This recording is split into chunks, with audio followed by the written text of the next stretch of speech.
रहने वाले एक ठग की दो बेटियों की, जो जंगल से गुजरने वाले मुसाफिरों को छल कपट से लूटकर उनका कत्ल कर देती। पर फिर एक दिन एक ऐसा मुसाफिर आया जिससे उन सब की जिंदगी बदल गई। एक गुस्सैल राजा ने अपने पुत्र के किसी दोष के कारण उसे देश निकाला दे दिया। राजकुमार ने दुखी मन से अपने गुजारे के लिए 4 लाल और कुछ स्वर्ण भी अपने साथ ले लिए और भरे हृदय से अपने पिता का महल छोड़ दिया। चलते चलते वो जब शहर से कुछ दूर पहुंचा तो उसे एक साधु का आश्रम दिखाई दिया। राजकुमार उस साधु को दंडवत प्रणाम करके एक तरफ बैठ गया। जब साधु ने उसकी मायूस शक्ल और देह पर कीमती वस्त्र देखे तो साधु ने उससे पूछा, बच्चा तुम कौन हो और यहाँ कैसे आए? राजकुमार बोला, महाराज मैं राजा चंद्रगुप्त का पुत्र महेंद्रगुप्त हूँ। मुझे मेरे पिता ने देश निकाला दे दिया है, इसीलिए मैं परदेश जा रहा हूँ। रास्ते में आपका आश्रम दिखाई दिया तो मेरे मन में आया कि आपके भी दर्शन करता चलूं। साधु ने महेंद्रगुप्त की बात सुनकर कहा, वत्स तुम नेक इंसान हो और परदेश जा रहे हो, इसलिए मैं तुम्हें 4 बातें बताता हूँ। तुम उन बातों पर अमल करना। परदेश में ये बातें तुम्हारे अवश्य ही काम आएंगी। पहली यह कि परदेश में एक से भले 2 होते हैं। दूसरी यह कि परदेश में दूसरे के हाथ का बना खाना मत खाना। अगर खाना भी पड़े तो पहले किसी जानवर को खिला देना। तीसरी बात यह कि परदेश में किसी दूसरे की बिछाई हुई चारपाई पर मत सोना। अगर सोना भी हो तो पहले बिस्तर को अच्छी तरह झाड़ लेना। चौथी बात यह कि यदि कहीं शत्रुओं के फंदे में फंस जाओ तो जहाँ तक हो सके नरमी और ज्ञान की बातें सुनाकर अपना उद्देश्य प्राप्त करना। साधु ने कहा, मेरी ये 4 बातें हमेशा याद रखना। साधु की बातें सुन साधु को प्रणाम कर राजकुमार परदेश चल पड़ा। जब चलते चलते बहुत दिन बीत गए तो वह एक जंगल में पहुंचा। वहां उसने देखा कि एक चील एक कछुए के बच्चे को लेकर उड़ी जा रही है। संयोगवश बच्चा उस चील के पंजे से निकलकर गिर गया। महेंद्रगुप्त ने कछुए के तड़पते हुए बच्चे को देखा तो उसे बड़ी दया आई। उसने मन में सोचा कि इस बच्चे को पालना चाहिए। इस बच्चे को पालने से 2 बातें होंगी। पहली तो यह कि इस बच्चे के प्राण बच जाएंगे और दूसरी यह कि साधु द्वारा कही गई पहली बात भी पूरी हो जाएगी कि सफर में 1 से भले 2 होते हैं और इससे बातें करते हुए दिन भी आसानी से बीतेंगे। यह सब सोचकर महेंद्रगुप्त ने बच्चे को अपने साथ ले लिया। अब सफर में उसके साथ वह कछुए का बच्चा भी हो लिया। कुछ दिन के सफर के बाद राजकुमार को एक अच्छा सा स्थान दिखाई पड़ा। उस स्थान पर पहुंचकर उसने कुछ खाया पिया और फिर कछुए के बच्चे से बोला, तुम यहाँ बैठे रहना, मैं जरा थोड़ी देर सो लूं। यह कहकर महेंद्रगुप्त एक पेड़ के नीचे सो गया। उसी पेड़ के ऊपर एक सांप और एक कौवा रहते थे। उन दोनों का यह दस्तूर था कि जब कोई मुसाफिर उस पेड़ के नीचे ठहरता तो सांप उसे डस लेता और कौवा उसकी आंखें निकाल लेता। नाग ने जब सोते हुए मुसाफिर को देखा तो पेड़ के नीचे उतरा और राजकुमार को डस लिया। सांप के डसते ही तुरंत राजकुमार के प्राण पखेरु उड़ गए। कुछ देर में जब कछुए की नजर महेंद्रगुप्त पर पड़ी तो वह उसे मरा देखकर बहुत घबराया और महेंद्रगुप्त के ऊपर बैठकर रोने लगा। तभी कौवा भी पेड़ से नीचे उतरा और ज्यों ही उसने महेंद्रगुप्त की आंखें निकालनी चाही त्यों ही कछुए ने झपटकर कौवे की गर्दन को मुंह से पकड़ लिया। कौवे ने बहुत जोर लगाया मगर कछुए ने उसे नहीं छोड़ा। तब कौवे ने सांप को पुकारा। कौवे की आवाज सुनकर सांप आ गया। उसने बड़े जोर से कछुए की पीठ पर डंक मारा परंतु कछुए ने अपना मुंह भीतर कर लिया। सांप ने कई बार कछुए की पीठ पर डंक मारा किंतु हर बार कछुआ अपना मुंह अंदर कर लेता।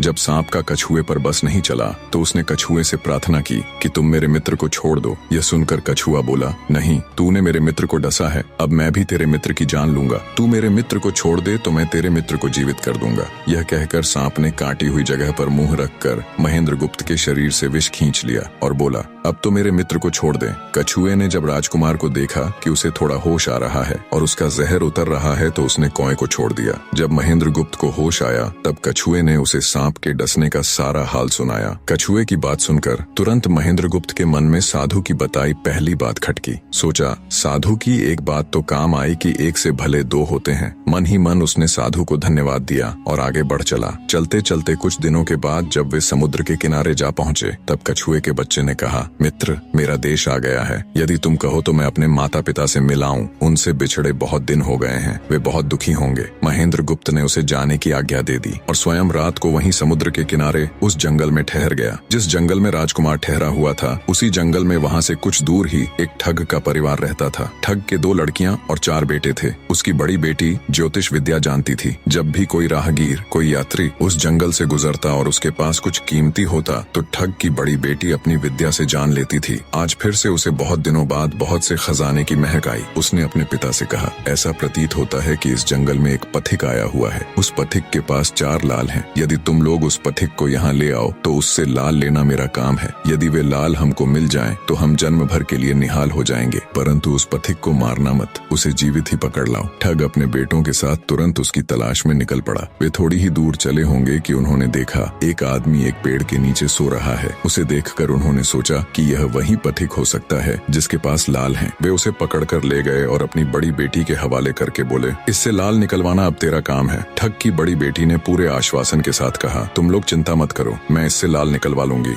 ठग की छोटी बेटी ने जब महेंद्रगुप्त को देखा तो वह दिलोजान से उस पर मोहित हो गई। पहली ही नजर में वो अपना दिल उस नौजवान राजकुमार को दे बैठी। भाइयों के डर से कुछ कह तो न सकी, लेकिन मन ही मन उसको बचाने की युक्ति सोचने लगी। कुछ देर बाद ठग की बड़ी बेटी ने खाना बनाया और उसमें जहर मिला दिया। वही खाना उसने महेंद्रगुप्त को परोस दिया। जब थाली महेंद्रगुप्त के सामने आई तो उसने खाने के लिए निवाला तोड़ जैसे ही उसे खाने को हुआ, तभी उसे साधु की कही गई दूसरी बात याद आई। उसने थाली में से थोड़ा सा भोजन निकालकर कुत्ते के सामने डाल दिया। जैसे ही उस खाने को कुत्ते ने खाया वो तुरंत मर गया। यह देखकर महेंद्रगुप्त ने भोजन नहीं किया। उसने अपने मन में सोचा कि साधु की दूसरी बात भी काम आई। अपनी इस चाल को असफल होते देखकर ठग की बड़ी बेटी को गुस्सा तो बहुत आया, पर वो अपने गुस्से को अंदर ही अंदर पी गई। उसने महेंद्रगुप्त के सोने के लिए पलंग तैयार करवाया और उससे कहा, जाओ पथिक, ऊपर के कमरे में तुम्हारे लिए पलंग तैयार करवा दिया है, अब तुम आराम करो। कई दिनों की सफर की यात्रा के कारण थका हुआ राजकुमार जब ऊपर आया तो उसे बढ़िया धुली हुई चादर पलंग पर बिछी हुई दिखाई दी। सोचा, जो हुआ सो हुआ, कई दिनों के बाद चैन की नींद तो सोने को मिलेगी। वो जैसी ही पलंग पर बैठने को हुआ तो उसे साधु की तीसरी बात याद आई कि परदेश में हमेशा बिस्तर को झाड़कर सोना। जैसे ही उसने बिस्तर को झाड़ा तो उसके होश उड़ गए। वो बिस्तर एक कच्चे सूत से तैयार किया गया था जिसके नीचे आग का कुआं था। महेंद्रगुप्त ने देखा कुएं के अंदर बड़े बड़े आग के अंगार धधक रहे हैं। सोचा, साधु की तीसरी बात भी काम आई। उसने एक बार फिर मन ही मन साधु का धन्यवाद किया और पास पड़ी एक टूटी हुई चारपाई पर लेट गया। थोड़ी देर पहले जो राजकुमार चैन की नींद लेने की सोच रहा था, अब नींद उसकी आंखों से कोसों दूर थी। अब तो उसे अपनी जान के लाले पड़े थे। सोचने लगा, आज की रात बचना बहुत कठिन है। तभी ठग की छोटी बेटी मौका पाकर आई और कहने लगी, हे प्रिय, मैं तुम पर दिलोजान से न्यौछावर हूँ, परंतु आज की रात मेरे वश में कुछ नहीं है। आज की रात मेरी बड़ी बहन की बारी है। जिस तरह भी हो सके बस आज की रात मेरी बहन से अपने प्राण बचा लो, कल मेरी बारी है। हे स्वामी, मैं तुम्हारी दासी हूँ, मैं तुम्हें साफ बचा लूंगी। इतना कहकर ठग की छोटी बेटी चली गई। जब सब लोग खाना खा चुके तो ठग की बड़ी बेटी ऊपर बने कमरे में चली। सोचा अब तक तो पथिक जलकर राख बन चुका होगा, पर जैसे ही वो कमरे के अंदर आई और देखा कि पथिक तो बिल्कुल सही सलामत टूटी हुई चारपाई पर लेटा हुआ है तो उसके क्रोध की कोई सीमा न रही। तुरंत उसने कटार निकाली और क्रोध से बोली, हे पथिक, या तो अपने 4 लाल मुझे अभी के अभी दे दे, वरना मैं तुझको मार डालूंगी। उसी समय महेंद्रगुप्त को साधु की चौथी बात याद आई कि कहीं शत्रुओं के फंदे में फंस जाओ तो जहाँ तक हो सके नरमी और ज्ञान की बातें सुनाकर अपना उद्देश्य प्राप्त करना। उसने सोचा कि आज रात बचना मुश्किल है, पर साधु की चौथी बात भी आजमानी चाहिए। महेंद्रगुप्त ने यह सब सोचकर लड़की से कहा, मेरे पास लाल नहीं है। यदि तू मुझको मारेगी तो वैसे ही पछताएगी जैसे बंजारा अपने कुत्ते को मारकर पछताया था। लड़की गुस्से में बोली, कौन बंजारा और कौन सा कुत्ता, क्या बक रहे हो तुम? तब राजकुमार बोला, तुम नहीं जानती तो सुनो लड़की, एक बंजारा था जिसने एक कुत्ता पाल रखा था। वो कुत्ता बहुत समझदार था जिसे बंजारा अपनी औलाद से भी ज्यादा प्यार करता था। एक समय ऐसा आया कि एक कातक नाम की भयंकर बीमारी के चलते बंजारे का सारा परिवार उस बीमारी की भेंट चढ़ गया और बंजारे की करोड़ों की संपत्ति भी बिक गई। दुखी बंजारा अपने कुत्ते को लेकर आगरा में एक साहूकार के पास जाता है और साहूकार को 10,000 के बदले अपना कुत्ता गिरवी रखने को बोलता है। उस समय 10,000 एक बहुत बड़ी रकम होती थी। पहले तो बनिए ने बंजारे को मना कर दिया, पर फिर कुछ सोचकर उसने बंजारे को 10,000 रुपए दे दिए। कुछ ही समय बीता था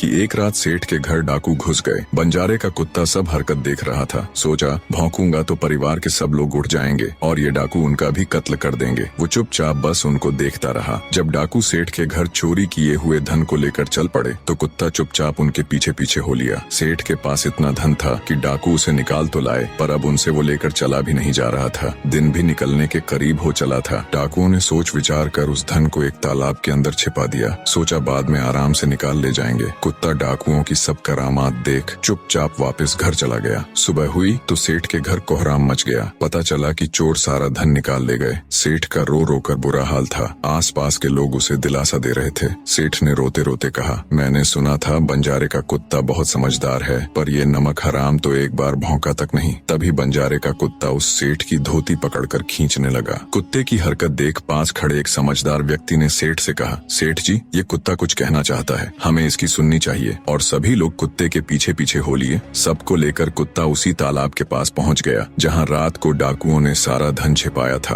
और तालाब में घुसकर अशर्फियों से भरी थैली अपने मुंह में दबाकर बाहर आया। तुरंत सेठ के नौकर उस तालाब में कूद गए और चोरी किया हुआ सारा धन बरामद कर लिया। सब देख सेठ आंखों में अश्रु लिए कुत्ते से कहता है, मुझे माफ कर देना, मैंने तुम्हें बहुत बुरा भला कहा। सेठ ने वही कागज मंगवाया और बंजारे के नाम चिट्ठी लिखी, भाई बंजारे, तेरे कुत्ते ने मेरे 10,000 पूरे कर दिए। मैं तेरे कुत्ते को तेरे पास भेज रहा हूँ। अगर तुझे और भी 10, 20, 50 हजार की जरूरत हो तो मेरे पास आकर ले जाना। इतने समझदार कुत्ते को मेरे पास छोड़ने के लिए तह दिल से तुम्हारा धन्यवाद। बनिया चिट्ठी कुत्ते के गले में टांग उसे नम आंखों से विदाई देता है। कुत्ता घूमता घूमता जब 4-5 दिन बाद बंजारे के पास पहुंचता है तो कुत्ते को आता देख बंजारे के तन बदन में आग लग जाती है। कहता है, मैं तुझे बनिए के पास गिरवी रख कर आया था और तू वहाँ से भाग आया। तूने मेरी बेइज्जती करवा दी। गुस्से में अंधा हुआ बंजारा तुरंत पिस्तौल निकाल कुत्ते को गोली मार देता है और सिर पकड़कर वहीं बैठ जाता है। कुछ देर बाद जब उसकी नजर कुत्ते के गले में टंगी हुई पर्ची पर पड़ी तब बंजारा वो पर्ची निकाल उसे पढ़ता है। पर्ची पढ़ते ही बंजारा फट पड़ता है। वो दहाड़े मार मार खून के आंसू रोता है। पर अब भला क्या हो सकता था। बंजारे की कहानी सुना महेंद्र गुप्त ठग की बेटी से कहता है, एक और कहानी सुनो लड़की।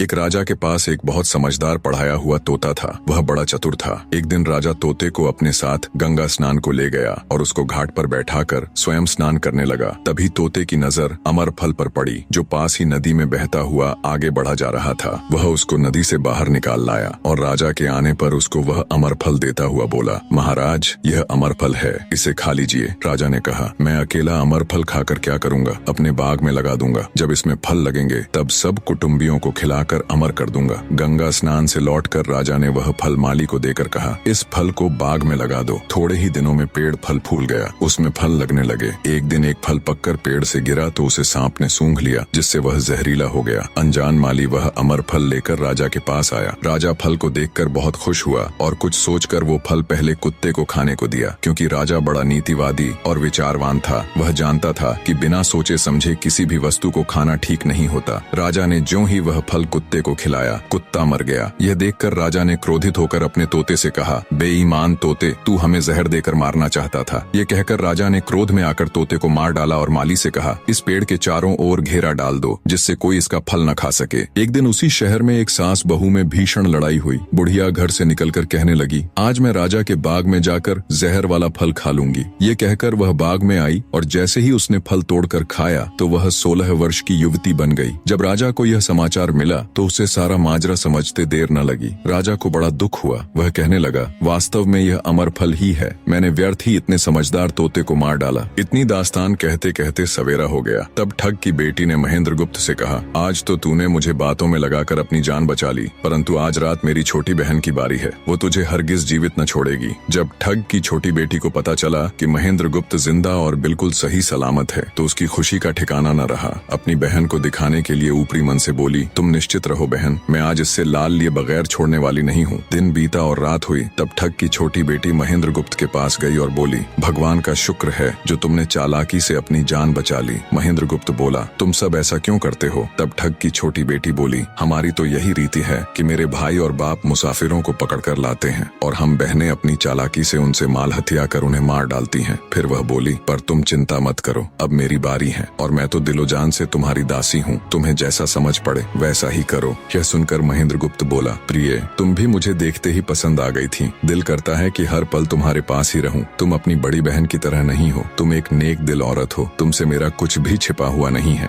उसकी बात सुनकर ठग की बेटी ने कहा, तुम कहते हो कि मुझसे कुछ भी छिपा नहीं है, तो फिर वे लाल कहाँ हैं? महेंद्र गुप्त ने कहा, वो चारों लाल मेरी जांघ में हैं। अगर तुम निकालना चाहो तो निकाल लो। राजकुमार की बात सुन ठग की छोटी बेटी बोली, प्यारे वो लाल तुम्हें ही मुबारक हो। मैं तो तुम्हारी दासी हूँ, तुम्हारे दर्शनों की प्यासी हूँ, मुझे तुम्हारे सिवाय और कुछ नहीं चाहिए। ये सुन महेंद्र गुप्त बोला, जो कुछ तुमने कहा है वह तो सब ठीक है, लेकिन ये प्यार और प्रेम की बातें सब धरी रह जाएंगी जब हमारे शरीर में प्राण ही नहीं रहेंगे, क्योंकि जब तुम्हारे बाप और भाइयों को इसका पता लगेगा तो हम दोनों की खैर नहीं। तब ठग की बेटी बोली, तुम चिंता मत करो, मेरे पास इसका भी उपाय है। आज रात को सबके सोने के बाद हम यहाँ से भाग चलेंगे और कहीं बहुत दूर रहेंगे जहाँ कभी मेरे भाई और बाप पहुँच न सके। महेंद्र गुप्त बोला, पर ये सब होगा कैसे? बोली, यहाँ से निकलने का एक ही उपाय है। मेरे पिता के पास 2 ऊँटनियाँ हैं, उनमें से एक तो दिन भर में 60 कोस चलती है और दूसरी दिन भर में 100 कोस चलती है। तुम उनमें से बड़ी वाली को खोल लाना, तब तक मैं हम दोनों के लिए कुछ धन बांध कर रख लूंगी। जब आधी रात हुई तब महेंद्र गुप्त ऊँटनी को खोलने चला गया। महेंद्र गुप्त ऊँटनी ले तो आया, मगर जल्दबाजी के कारण वह बड़ी के स्थान पर छोटी को ले आया। ठग की बेटी बहुत सा माल लेकर ऊँटनी पर बैठ गई और दोनों चल दिए। ऊँटनी जब चलते चलते 60 कोस पहुंची तो जंगल में रुककर खड़ी हो गई। बीच जंगल में ऊँटनी को खड़ी देखकर महेंद्र गुप्त और ठग की बेटी के होश उड़ गए। ठग की बेटी बोली, अनर्थ हो गया, तुम रात के अंधेरे में बड़ी ऊँटनी की जगह छोटी को ले आए। मेरे पिता और भाई आते ही होंगे, वो हमें नहीं छोड़ेंगे। इधर जब सवेरा हुआ तो ठग ने देखा कि उसकी बेटी और मुसाफिर दोनों गायब हैं। उसने सोचा कि निसंदेह वह बदमाश मेरी बेटी को भगा ले गया है। तबेले में जाकर देखा तो पाया कि छोटी ऊँटनी गायब है और बड़ी वहीं है। सोचा ज्यादा दूर नहीं गए होंगे और ऊँटनी पर सवार होकर उसने उसे तेजी से दौड़ा दिया। थोड़ी ही देर में जंगल में उस स्थान पर जा पहुंचा जहां महेंद्र गुप्त और उसकी बेटी ठहरे थे। महेंद्र गुप्त ने जब उसको आते देखा तो बहुत घबराया और कहने लगा, देखो तुम्हारा पिता आ रहा है, अब उससे प्राण कैसे बचेंगे? लड़की ने कहा, घबराओ मत और जो मैं कहती हूँ उसे ध्यान से सुनो। जाओ, जाकर उस पेड़ पर चढ़ जाओ। जब मेरा बाप तुम्हें पकड़ने के लिए आएगा और पेड़ पर चढ़ेगा तो मैं चुपके से बड़े वाली ऊँटनी पर चढ़कर उसको तुम्हारी डाल के नीचे खड़ा कर दूंगी। तुम कूद कर उस पर बैठ जाना, इस प्रकार हम दोनों बचकर साफ निकल जाएंगे। यह सुनकर महेंद्र गुप्त तुरंत पेड़ पर चढ़ गया। तब तक ठग भी वहां आ पहुंचा। पिता को देख उसकी बेटी ने फंड करते हुए कहा,